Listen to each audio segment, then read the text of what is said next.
ममता महिला है और मैं मगध विश्वविद्यालय बोधगया बिहार में सहायक आचार्य संस्कृत के पद पर कार्यरत हूँ। आज मैंने अपने विषय संस्कृत से ही एक टॉपिक लिया है, वेदों का प्रतिपाद्य विषय, और इस पर ही मैं व्याख्यान देना चाहूँगी। तो आरंभ करते हैं।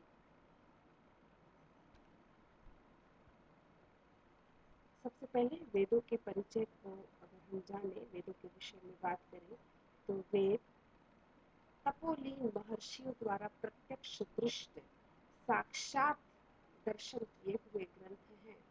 वेदों का कोई रचयिता नहीं है, वेदों की किसी ने रचना नहीं की है। वेदों का केवल दर्शन किया गया है और वह दर्शन तपलीन महर्षियों का के तपस्या का प्रतिफल रहा है।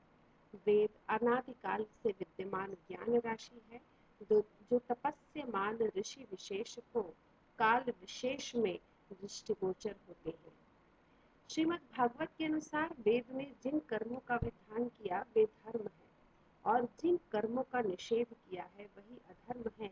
इसलिए वेद को ही यहाँ पर आधार ग्रंथ के रूप में माना जाता है। हमारी भारतीय परंपरा में वेदों की सर्वाधिक महत्ता रही है और यह वेद शब्द ज्ञानार्थक कहा गया है, जिसका प्रयोग उस विशेष ज्ञान राशि के लिए किया जाता है जिसका हमारे महर्षियों ने तपस्या द्वारा साक्षात्कार किया था।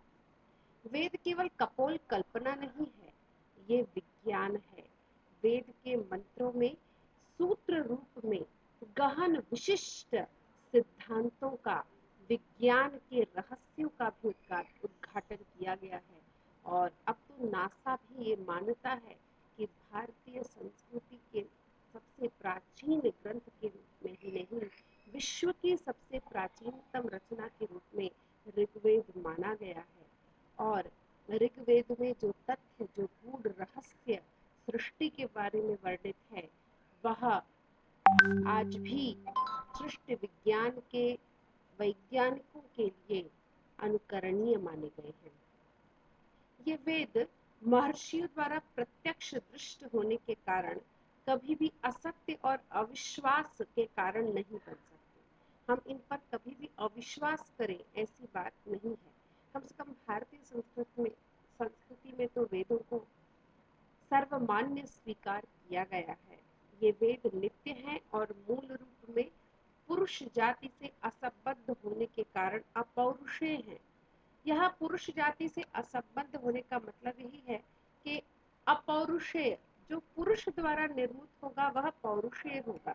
पुरुष के पौरुष यानी सामर्थ्य से जो निसृत हो वह पौरुष है, पौरुष्य जन्य है। लेकिन जो पुरुष के सामर्थ्य से जन्य नहीं है वह अपौरुषीय है। और चूंकि वेद नित्य है, सनातन है और वह दृष्ट हुए हैं महर्षियों को, इसीलिए वह भी अपौरुषेय हैं। उनकी किसी भी पुरुष के द्वारा रचना नहीं की गई है। आगे बढ़ते हुए भगवान कृष्ण द्वैपायन वेदव्यास ने यज्ञानुष्ठान की उपयोगिता को देखते हुए एक मूल जो वेद दृष्ट वेद था उसको 4 भागों में विभक्त करके ऋग, यजुर, साम और अथर्व के रूप में उसकी व्याख्या की, उसका विभाजन किया। यह वेदव्यास वेदों का विस्तार करने के कारण ही कृष्ण द्वैपायन वेदव्यास कहलाए।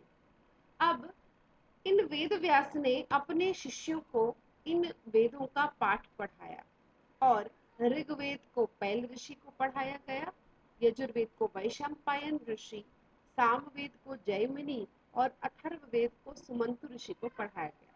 इसका स्पष्ट अर्थ ये है कि जब वेद का 4 भाग में विभाजन हुआ, उसके बाद जो प्रथम गुरु पद्धति से पढ़ने वाले शिष्य रहे वह पैल, वैशंपायन, जैमिनी और सुमंतु रहे और क्रमशः इन्हीं को प्रथम ऋषि इन वेदों का माना जाता है।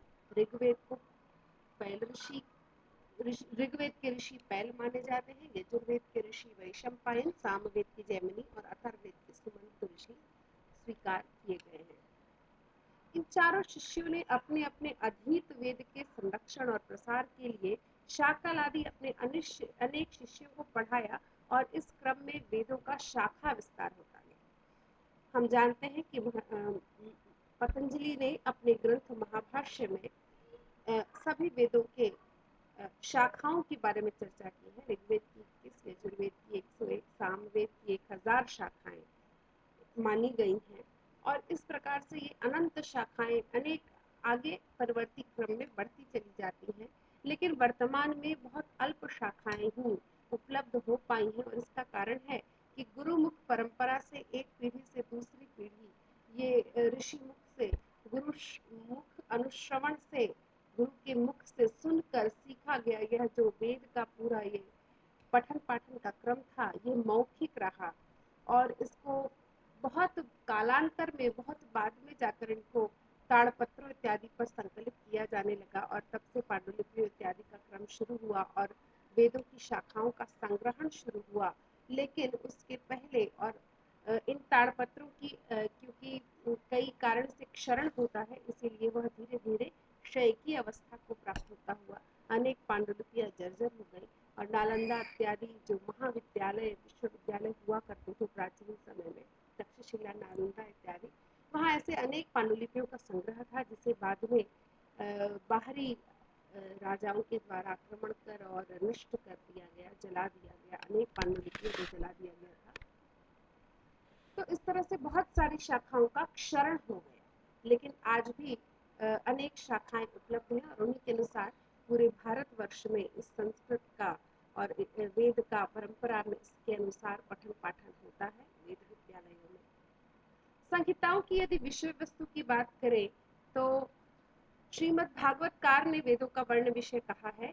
ऋग यजुः साम अथर्वाख्यान वेदान पूर्वादिभिर्मुख है शस्त्र विद्यां स्तुति स्तोमम प्रायश्चित्तम यथात क्रमात्। इस एक श्लोक में उन्होंने चारों वेदों के विषय वस्तुओं को स्पष्ट कर दिया है। ऋग का विषय शस्त्र कहा है, शस्त्र उसे कहते हैं जिसका गान नहीं होता, जो मंत्रों द्वारा उच्चरित होता है। इज्या अर्थात यज्ञ कर्म जो यजुर विषयक है, तो शस्त्रम इज्याम, शस्त्र यानी ऋग्वेद, इज्याम यानी यजुर्वेद के लिए कहा है, इज्या यानी यज्ञ कर्म, और स्तुति स्तोमम, ये स्तुति और स्तोम ये साम का विषय है।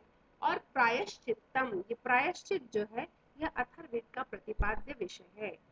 क्रमात् यहाँ शब्द इस क्रम में ही है, ऋग, यजुः, साम और अथर्व, यही चारों वेदों का क्रम है। सबसे अर्वाचीन वेद यानी सबसे नवीनतम बाद का वेद अथर्ववेद है और सबसे प्रथम वेद प्राचीनतम, विश्व की प्राचीनतम रचना के रूप में हम ऋग्वेद को जानते हैं।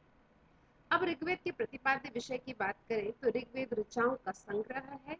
जो ऋचाएं वो हैं जिनके द्वारा देवताओं की स्तुति की जाती है। ये चरण में बद्ध होते हैं और अर्थयुक्त होते हैं, इसलिए वृत्तबद्ध होते हैं। वृत्त यानी इसको हम छंद के रूप में भी देख सकते हैं, छंदबद्ध होते हैं।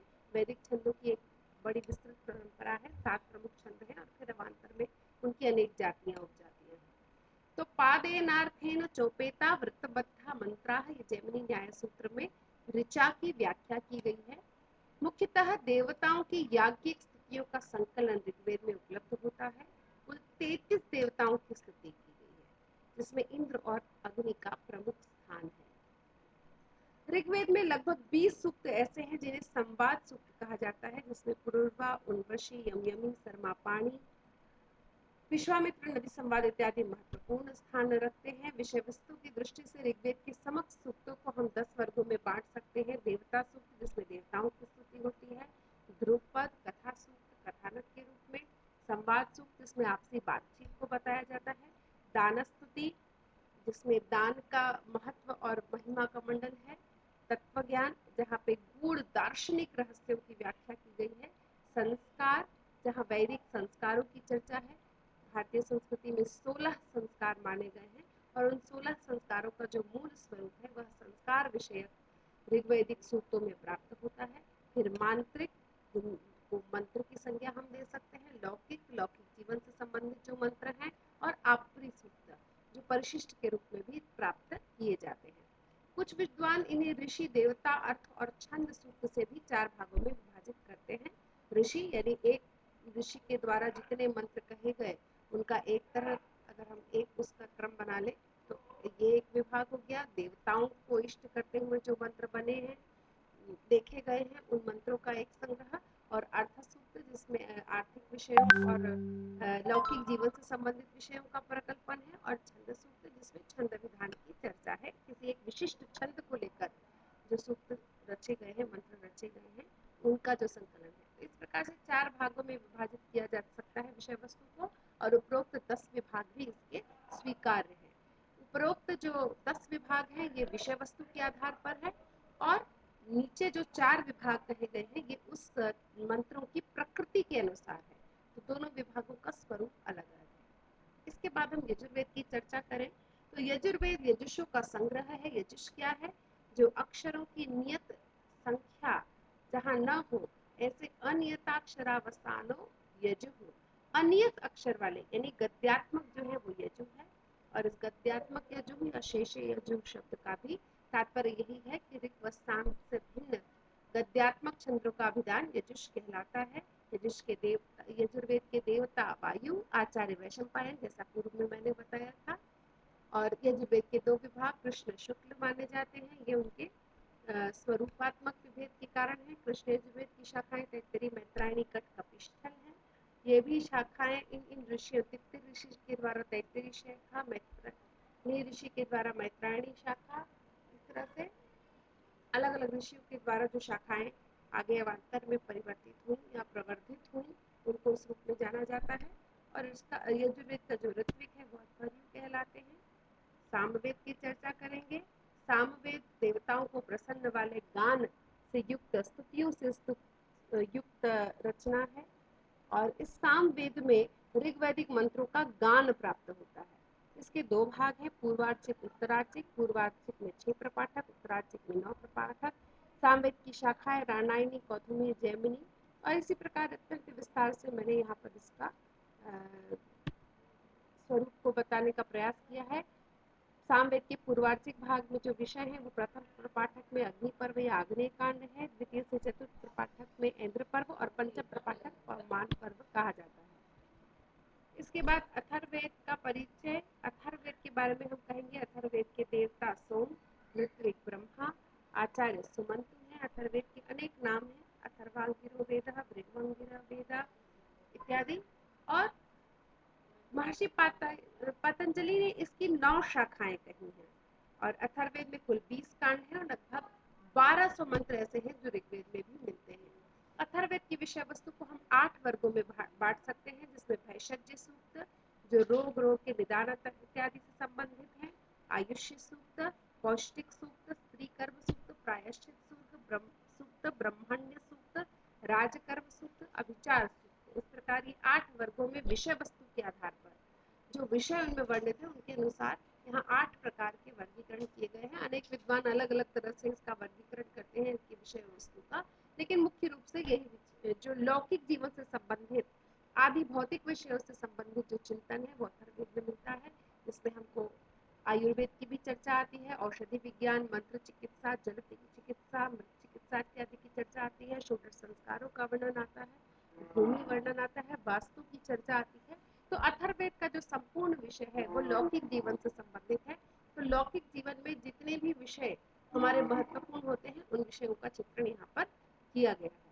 तो इस प्रकार यहाँ पे अनेक विषयों की विविधता हमें दिखाई पड़ती है। इन चारों वेदों की विषय वस्तु को मैंने अत्यंत संक्षिप्त में बताने का प्रयास किया है, यद्यपि विद्यार्थियों को पहले भी ये पढ़ाया जा चुका है विस्तृत रूप में, लेकिन यहाँ उसका एक पुनरावृत्ति है, जिसे हम रिकैप कहते हैं, वो करने का यहाँ प्रयास किया गया है। जयतु संस्कृतम, जयतु भारतम। नमामि।